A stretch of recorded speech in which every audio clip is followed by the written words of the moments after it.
Here's what I call the best-kept secret of the rich. Interesting discovery that I made one day. I couldn't believe it when I found out that rich people have about 24 hours a day, and poor people have about 24 hours a day. Wouldn't that drive you mad until you found out what the difference was? I'm telling you, the difference is in the management of the time. A few simple disciplines practiced every day, and your whole life can change. Your future can change, your income can change. But the rest of it is getting a handle on the management of time. And guess what? Discipline shows up again here, as it does everywhere. Discipline is also important in how you manage your time, the 24 hours given to you every day. Here's the first one. Ignore the subject. Ignore the subject. That's not a bad suggestion. Somebody says, well, I've been behind all my life. Doesn't look like that's going to change. Forget it. I like that approach. At least it's honest. Nobody's ideas of success and time management are right for you unless they can be applied by you. That it's important to resist all stereotypes for success, to resist all models of success. So here's one alternative to time management. Ignore the subject. Don't let somebody pressure you by saying, here's what you've got to do with your time. Resist all that. Take advice, but don't take orders. Let somebody give you their opinions and then accept the ones you want to accept. And the ones you don't want to accept, don't accept. Resist all attempts to pressure you into becoming the model of success. Resist all that. Do it on your own time, the time that's right for you. Now here's another alternative to time management. Step down to an easier task. Step down to something more manageable. Something that doesn't require that much time, that much effort. That's an alternative. Some people in sales are promoted to being manager. They say, oh, now I've got to be a manager. Heck with this, it takes 14 hours a day, worrying about everybody. I'm getting back out in the field. Get my sales job back.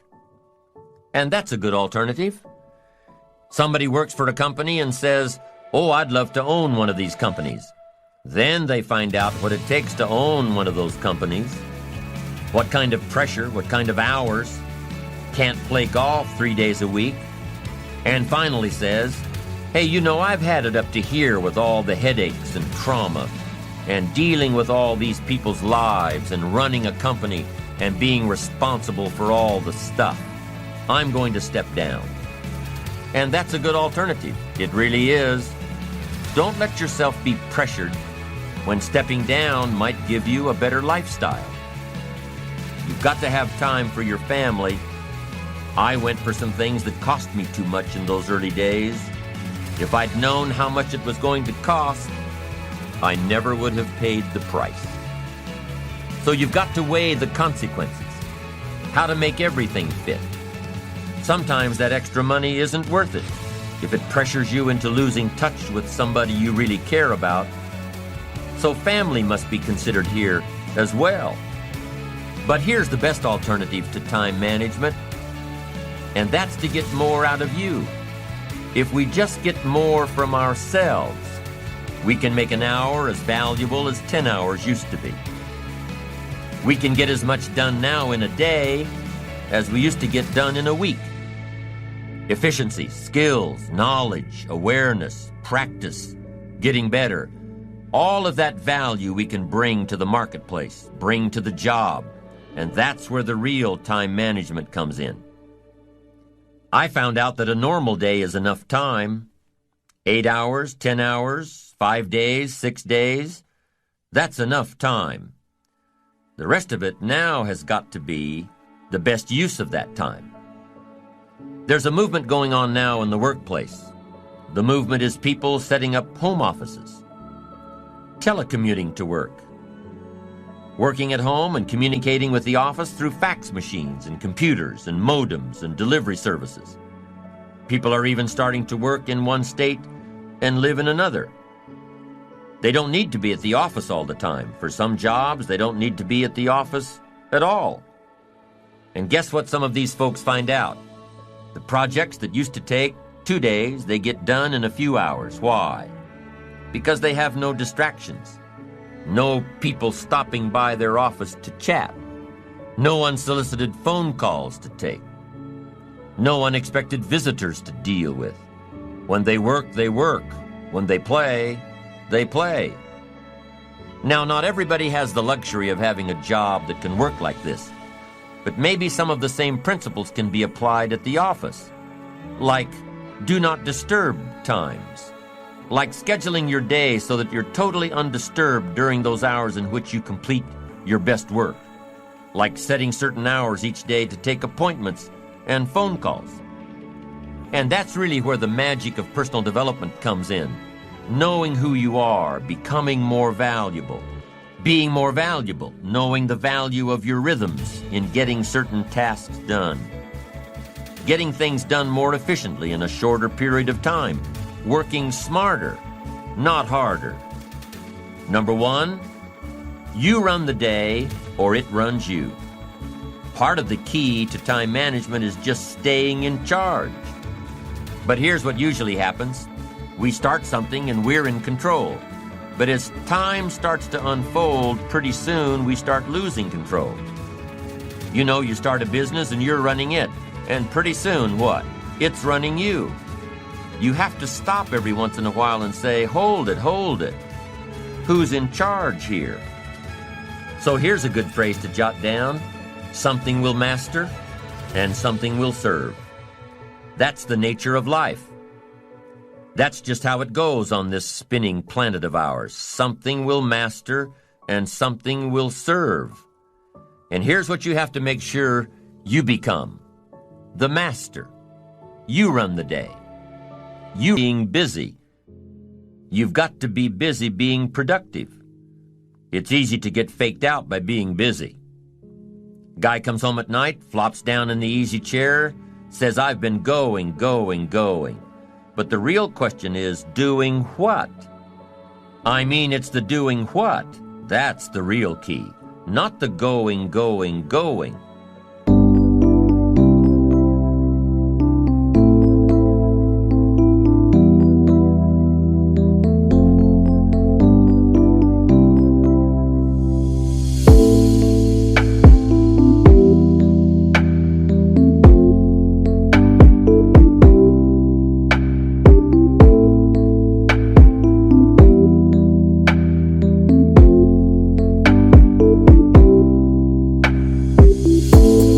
Some people are going, doing figure eights.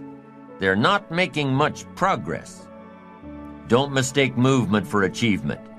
Evaluate the hours in your days and see if there's not a lot of wasted time in there that you could manage better. Do more with. The next key to good time management is good concentration. Focus. You've just got to zero in on the job at hand. Concentrate. Don't start your business day until you get to the business. I used to start my business day in the shower. Found out it doesn't work. Wait till you get to the office to start your work. Wait until you get to work before you get to the work. Don't start your business day at the breakfast table. It's not good for the family. Here's another one. On the way to work, don't think about work. Here's what you've got to do. On the way to work, concentrate on the way. The breakfast table, concentrate on the family. Wherever you are, be there. Don't be somewhere else. Give whatever you're doing the gift of attention. Give people the gift of attention. The gift of attention. Concentration. Next time management essential, learn to say no. Boy, it's easy in a social society to just say yes too much. Over-obligate yourself. Then it takes all those phone calls and all that time to back out of it and redo it. Don't say yes too quickly. Better to say, I don't know if I can make it, but I'll give you a call. Better to say you don't know than to say yes too quickly, trying to be nice and then having to back out. One of my colleagues has a good saying, don't let your mouth overload your back. Committing too soon, too quick. Being too eager to please. Appreciate yourself, your time, appreciate your own limits. Know when your commitment to someone else will end up taking time away from yourself and from your family. Have self-appreciation for your special time alone and with those you love and those who love you. You can't immediately say yes to offers that sound prestigious. You can't immediately say yes to social functions, things that sound like a lot of fun. You've got to say maybe.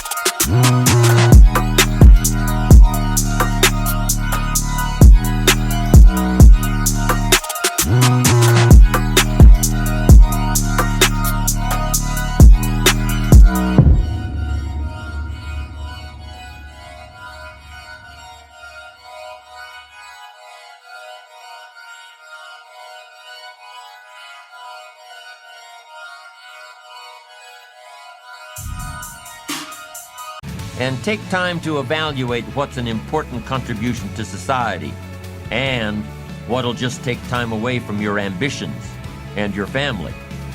Be eager to please yourself and your family. Don't be so eager to please everybody else. Appreciate your own limits. You don't have to fill up every second of the day. Take time to appreciate what you've accomplished. Take time to enjoy the fruits of your labor. Your success should be a pleasure. Appreciating what you've got and what you've done and who you've become is important. It's an important component in fueling your future achievements. Just knowing that you've accomplished in one day what you laid out in your game plan. Just knowing that you finished all you started out to do that day. That's encouraging.